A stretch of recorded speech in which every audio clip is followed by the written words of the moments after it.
Have you ever wondered how the Legion Go1 feels right now? The original Go has quietly become one of the best values in handheld gaming.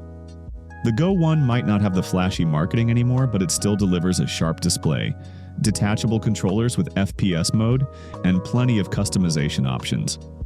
And when you see the current prices, sometimes dipping to around $600 or even lower, it really makes you question if paying nearly $1,000 for the Go 2 is worth it. That's why I want to talk about why the Legion Go1 might actually be the better buy now, even with all the hype around its successor. One of the best parts of the Legion Go1 is its customization. You can swap out grips, add comfort mods, or even pick up accessories from Etsy to make it feel better in the hand. The new controllers from the Legion Go 2 are confirmed to work with the original model.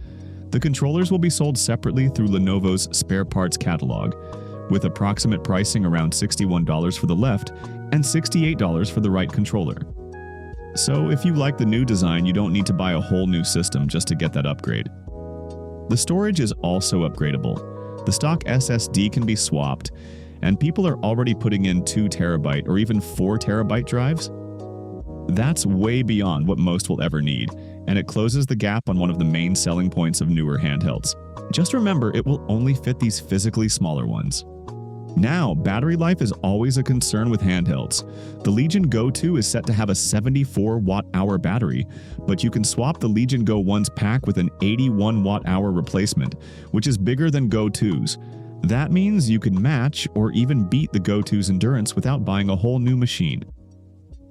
The Legion Go 2 definitely has the superior screen.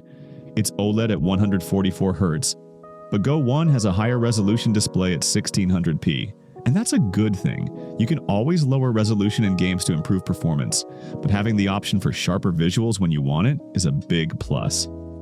Now, don't get me wrong, sure the Go 2's OLED panel will look miles better, but when you consider that you can find the Go 1 for around $600, it's really hard to complain about its display, because it still holds up pretty well in 2025. Yes, the Go 2 brings the Z2 Extreme chip, but the jump from the Z1 Extreme isn't massive. At most, you're seeing around 8 to 10 frames per second more in high-performance modes, and with AMD's frame generation and FSR 3 already available, the Legion Go 1 can keep up surprisingly well. For most people, you won't feel a dramatic difference between the two chips. Here's where the argument gets strong. The Legion Go 2 is around $1,099, and even $1,479 for the higher config model. Meanwhile, you can pick up the Legion Go 1 for nearly half that. Sometimes around $560 at Best Buy Open Box, or even less if you check secondhand deals. You're getting detachable controllers, FPS mode, and basically the same core experience without that premium price tag.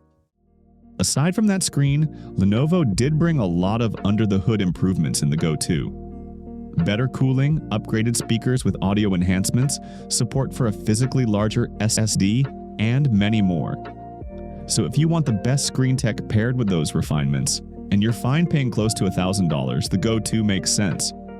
But for most people, the Legion Go 1 is still the smarter buy. It's customizable, upgradable, powerful enough to keep up, and right now, way cheaper. Honestly, it feels like one of the best handheld deals in 2025, especially when you can find it closer to $600. And that's why I think the Legion Go 1 is still worth grabbing in 2025. But what about you? Would you go with the original Go for the value, or pay the premium for the new screen and those extra under-the-hood features? Please let me know in the comments, and I'll see you in the next one.